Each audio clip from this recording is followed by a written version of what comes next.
State.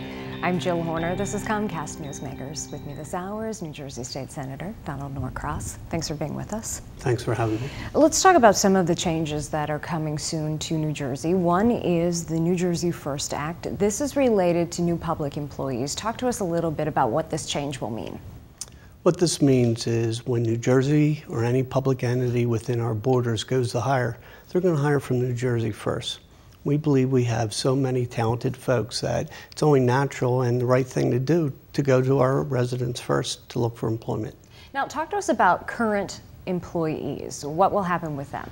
Well, the important thing is that when people were hired, they were hired under a certain set of rules.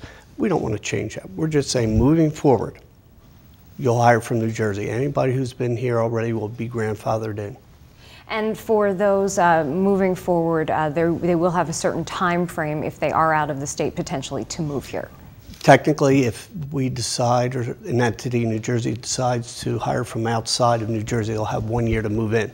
But I hope that every New Jersey entity that goes to hire will look to New Jersey first for their hires. And that's just one of the things happening in the state. I want to talk a little bit about the pension benefit compromise. This was many hours, many conversations, much debate about this. Talk to us a little bit about the end result.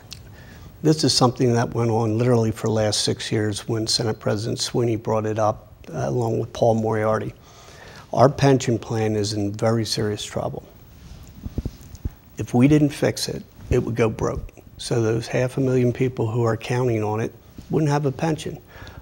We went through a tremendous amount of discussions with folks, but the fact of the matter is we had to make a decision in order to save those pension dollars. If we didn't do it, it would go broke. We made a very tough decision, bipartisan support. We were able to pass it, and the governor signed it recently.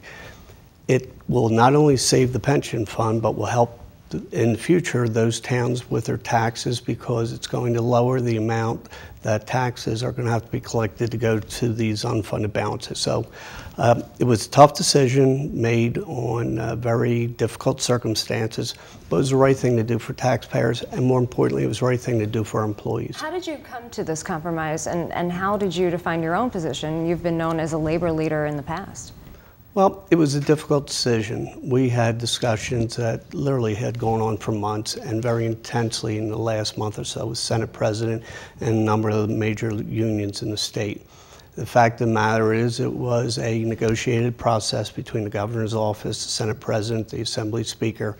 They all came together, and at the end we had to make a decision. Was it more important to save the pension and the taxpayers, or to let it go on as it has been for the last decade? For the last 10 years, it has been going downhill, the pension system, tremendously fast, and everybody sat by and watched it go and crash. This governor and the Senate President and the Assembly Speaker decided we're not going to kick the can down the road anymore. We're going to fix it once and for all, and that's what we did. And I want to quickly move to another program, and this is a set-aside program for veteran-owned businesses. How does this work? We're moving forward with a bill that I sponsored that would allow local governments to set aside just a small portion of their contracts each year to go to businesses that are owned by veterans in New Jersey. It's a very simple way of saying we care about what they did for us that allowed us to live in this great country of ours, and we're hoping that gets finished and signed by the governor very shortly. And we just have a few seconds left, but part of the budget actually called for the reinstitution of the senior property tax freeze, but there's a deadline in place, and more seniors qualify, even if they didn't qualify in the past. Right, about 50,000 more this year than in previous years, but it's very important to get that in by the end of October in order to qualify for that. So how do people actually apply? They can either go online, if they have internet access, they can call our office, or we can send it to them. There's a number of ways, and they should get something in the mail in addition to that. All right. Thanks so much for being with us. Thank you. We've been talking with New Jersey State Senator Donald Norcross. I'm Jill Horner.